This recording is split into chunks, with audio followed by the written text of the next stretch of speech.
Wesh wesh les amis, aujourd'hui on va vous parler d'un des plus gros scandales de la gestion de la crise du coronavirus par la France qui vient d'être révélé aujourd'hui. Ce scandale, il est encore pire que la pénurie et le mensonge d'État sur les masques. Oui, c'est possible. Ce scandale, c'est que la France, le gouvernement a choisi de nous priver de 150 000 à 300 000 tests semaine qu'on aurait pu réaliser dès la mi-mars. Ces centaines de milliers de tests, on aurait pu les avoir facilement dès la mi-mars, à une époque où on avait fait au total que 30 000 tests de coronavirus. C'est une info tellement énorme, tellement délirante qu'on a dû la vérifier plusieurs fois. On a relu l'article du Point, c'est le Point qui sort cette info et je vous jure, c'est complètement scandaleux. Faut bien comprendre que réaliser des tests de coronavirus, c'est absolument vital pour contenir l'épidémie. Tout le monde le sait depuis la Corée du Sud, plus on fait de tests, plus on peut identifier les nouveaux malades et du coup les mettre en quarantaine et contenir rapidement l'épidémie. Et aussi, plus on fait de tests, mieux on peut suivre l'évolution médicale et les symptômes des gens malades et donc mieux on peut les soigner. Tous les pays qui ont fait beaucoup de tests ont eu des bien meilleurs résultats dans la lutte contre le coronavirus que nous. D'ailleurs, tester massivement, c'est une des recommandations phares de l'Organisation mondiale de la santé depuis des semaines. Et on ne peut pas faire plus clair. Le moyen le plus efficace de prévenir les infections et de sauver des vies est de briser la chaîne de transmission. Et pour ce faire, vous devez tester et isoler. Malgré ça, depuis le début, la France effectue très peu de tests. D'abord parce qu'on attend les tests rapides que pour le moment on n'a pas. Les tests, c'est qui vous détectent le truc en quelques secondes.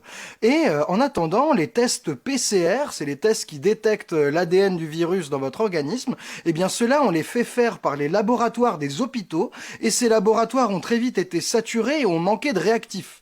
Dès fin février, la France et les hôpitaux du Haut-Rhin n'avaient pas assez de tests pour tester tous les contaminés potentiels. Donc ça fait un moment qu'on est à la rue. Et encore aujourd'hui, après des mois d'épidémie et des semaines de confinement, la France est en incapacité, on n'est pas capable de tester tous les travailleurs en première ligne, tous les soignants, tous les gens qui vont soigner dans les EHPAD, qui travaillent dans les chaînes de distribution et qui continuent à travailler. Ces gens-là, on peut pas les soigner et donc potentiellement ils peuvent passer le virus à plein de gens. Donc en France, niveau test, on est dans le brouillard, on navigue à vue, on est incapable de savoir qui a le virus et où il est précisément. Et ce qu'on apprend aujourd'hui, c'est que on avait une solution disponible immédiatement pour tester massivement des centaines de milliers de personnes, notamment toutes celles qui travaillent pendant le confinement.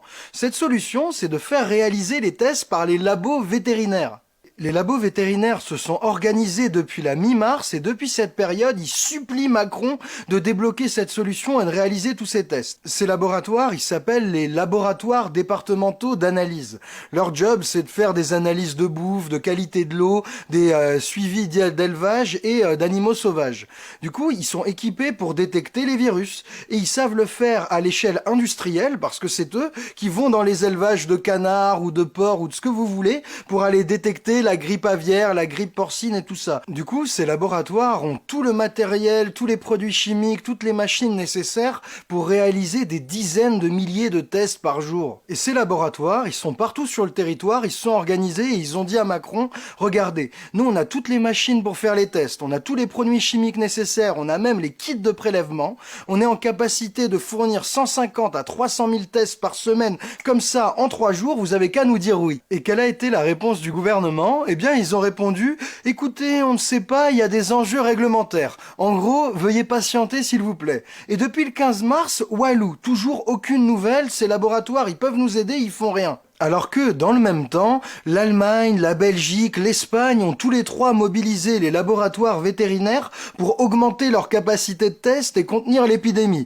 Nous, notre gouvernement, il fait rien.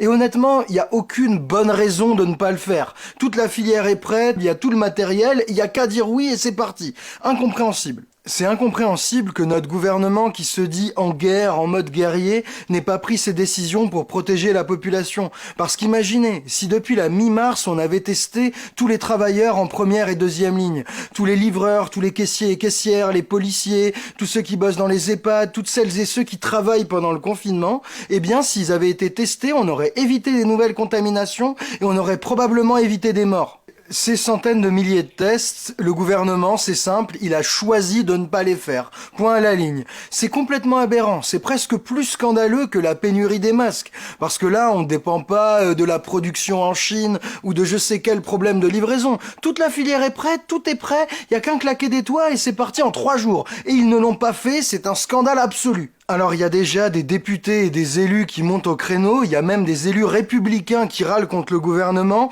mais il faut faire tourner cette information au maximum. Il faut que tout le monde se rende compte que ce gouvernement nous a mis en danger. Si vous-même vous travaillez en première ligne, si vous avez des amis ou des proches qui sortent tous les jours de chez eux, travailler, risquer leur vie pour assurer la production malgré le confinement, eh bien faut faire tourner cette vidéo. Faut absolument qu'on leur mette la pression parce que le gouvernement ne l'a pas fait depuis la mi-mars, n'a pas débloqué ses tests et ne le fait toujours pas. Donc faire tourner cette vidéo, mettre la pression au gouvernement, ça peut littéralement sauver des vies si on multiplie notre capacité à tester les gens. Et si vous voulez soutenir notre travail d'information, n'hésitez pas à nous rejoindre sur osonscomprendre.com. C'est un site où chaque semaine on fait une vidéo sur un sujet essentiel et on fait aussi des lives pour décrypter l'actu ou échanger ensemble. On en fait notamment un cette semaine, ce week-end, sur les conséquences financières et économiques de cette crise du coronavirus. Donc n'hésitez pas à nous rejoindre. C'était un plaisir de vous avoir vu. Prenez soin de vous, soyez forts. Gros bisous.